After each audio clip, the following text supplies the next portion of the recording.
it's Hailey, and today I'm going to be rating cover changes. So today's video is going to be similar to the UK versus US book covers video that I do, which is basically where I compare the two covers and I choose which one I like best. I'm going to be doing it today, but it is with two different covers for the same book. So I have a fair number of covers to compare today. Last video was all books that I own, but today I'm going to be including some that I don't actually own yet. So without further ado, let's start comparing covers. So first up, I have the Grisha trilogy by Leigh Bardugo. This is the only instance where I actually own both editions of it because I decided to repurchase it because I am crazy. So first up we have book one, Shadow and Bone. This is actually the UK edition. The US edition is gray. It looks the same. This one's just purple, and this is the new one right here. These ones are hard to show because my ring light makes it very shiny, but you can still see it. Then we have book two, Siege and Storm, which same sort of thing. And finally book three, Rune and Rising, which once again, same sort of style. Now I can't possibly hold up all six of them at once because that is very difficult, let me tell you, but these old ones kind of focus more on the Russian aspect of it. You really get that with these. They do kind of allude to a little bit of what's going on in the series, but not very much. Now the spines on them are kind of boring. These ones have plain spines, which once again is kind of boring, but I do like the font and the shininess of them.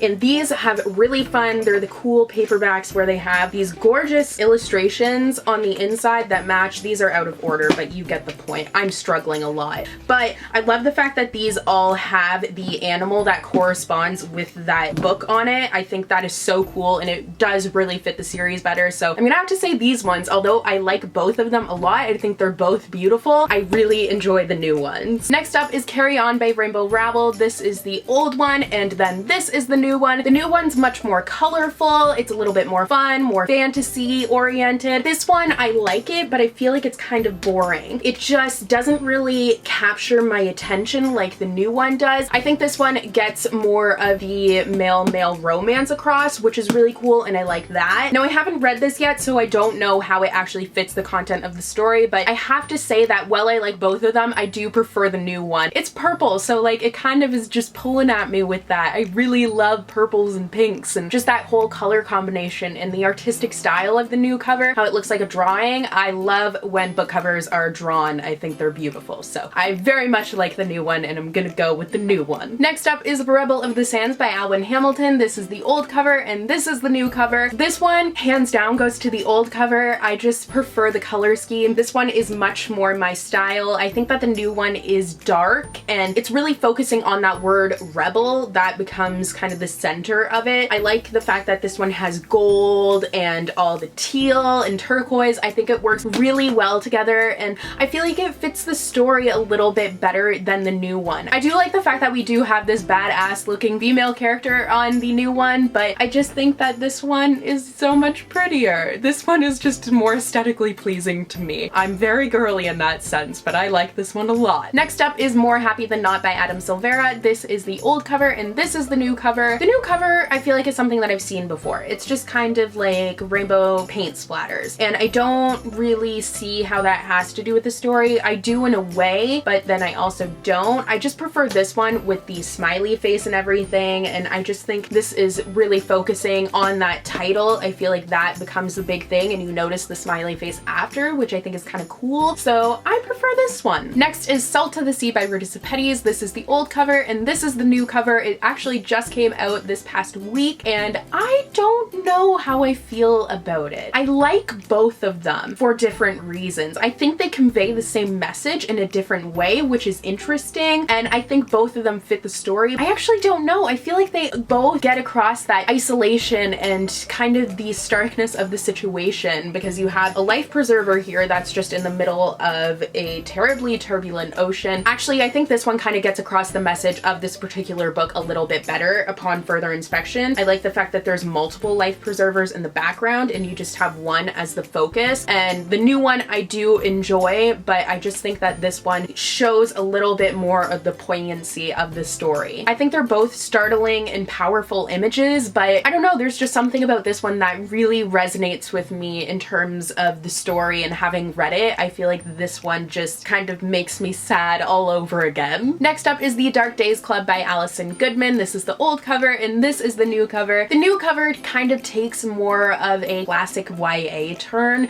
which I'm not a huge fan of. I feel like it went in a similar direction reaction to the Diviner's cover change, which I believe I included in the last time I did this video. But for this one, I definitely prefer the old cover. I love the fact that it has like this sort of, you can kind of see it, this lacy overlay, and I feel like it really captures the Victorian Gothic feel that the story has. The new one does, but in more of a corny way, so this one is definitely my preference. And finally, for the ones that I own, is The Unexpected Everything by Morgan Matson. This is the old cover and this is the new cover. Very slight changes, but they do make a difference, I feel like. So the title has moved down, as you can obviously see, and it's a different background image. Now, I love both the background images. I mean, they both have puppies. How can I not love them? They're just tugging at my heartstrings there. But I think that I like this one better because it kind of conveys the fact that it's summer, it's a fun time, and she's walking all these dogs. I don't know, something about it. I prefer the busyness of this one. The other one, I feel like there's just one thing to look at. The tree trunk doesn't really do much for me. I'm just kind of focused in on her and the dogs, which is fine, but there's also only 2 dogs, and in this one she has like a ton of dogs. So like more dogs, more fun. I like the old cover. So moving on to the ones that I don't own. First up is the Summer I Turned Pretty trilogy by Jenny Han. This got a refresh this summer, and I don't really know how I feel about it. I like it, and I like that the title is the focus and it's got like these shells around it. I think that's cool, but I kind of liked the softness of the old cover. I feel like the image is really relaxing. I don't know, just something about it, but I have to say I do kind of prefer the new cover. I think it's a nice refresh that the series got, and there's just something fun, and it really conveys that summer message that the story has. I like the fact that you know this is a summer read, even without seeing the fact that summer is in the title. You know that it's a summer beachy read, so I think I prefer the new one. Next up is Something Strange and Deadly by Susan Dennard. This is another trilogy that got a whole new refresh, and I like the old covers a lot, but I like the new covers too. This is one where I really have mixed feelings on it. I feel like the new one kind of gives me, once again, Diviner's vibe.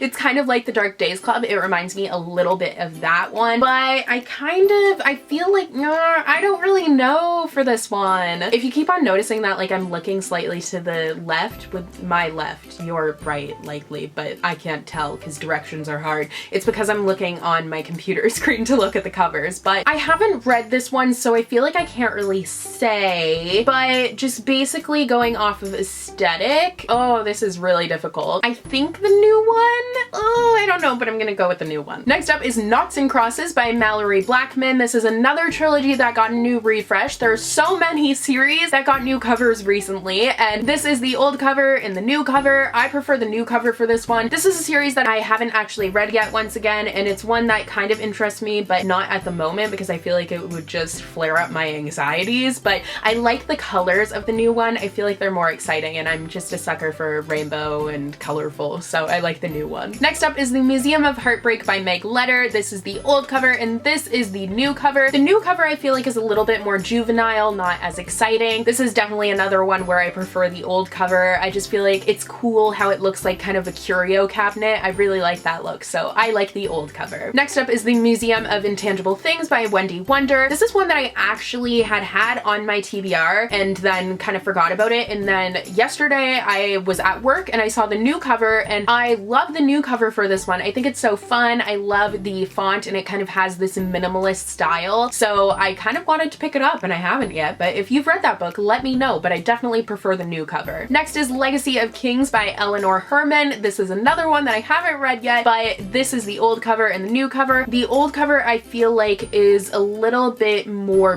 brutal. It kind of gets that brutality across of the story, and from what I know about the story, I feel like it would definitely be kind of a brutal, bloody story, but I do aesthetically prefer the new cover. I like how it's like a keyhole and you're looking through and you see like this kind of Acropolis style building. I like the color scheme for the new cover, so definitely new cover. I don't really know how well that fits the story though, but just aesthetically speaking, new cover. And I do have a few more saved on my computer, but I'm just going to talk about one more, and that is Flamecaster by Cinda Williams Chima. This is the old cover and this is the new cover. Interesting thoughts, because then you look at Throne of Glass and it looks almost the same. So I do really like the new cover, but I feel like it's too similar to Throne of Glass. The old cover isn't terribly original either, because it's kind of taking like that Divergent sort of vibe, and really the old cover looks like the direction that Throne of Glass is taking with Tower of Dawn, which I'm not happy about, and I hope that doesn't mean that the last book in the series is going to have a cover that doesn't match the rest of them. But I like both of them, but for originality, I would pick neither of them. So those are all the cover changes I'm going to be talking about today. I hope you guys enjoyed this video. Let me know which covers you would choose for all of these. I always find it interesting because a lot of you guys disagree with me, and I think it's interesting how we have different styles and stuff. But yeah, if you've read any of the books that I haven't read that they changed the covers, let me know which ones you think fit better, and you have a lot to let me know now. But thank you guys so much for watching. I put up new videos every Monday and Thursday, and I will see you on, is this going up on Monday? I'll see you on Thursday, or if not, I will see you on next Monday. We are struggling here. Okay, goodbye!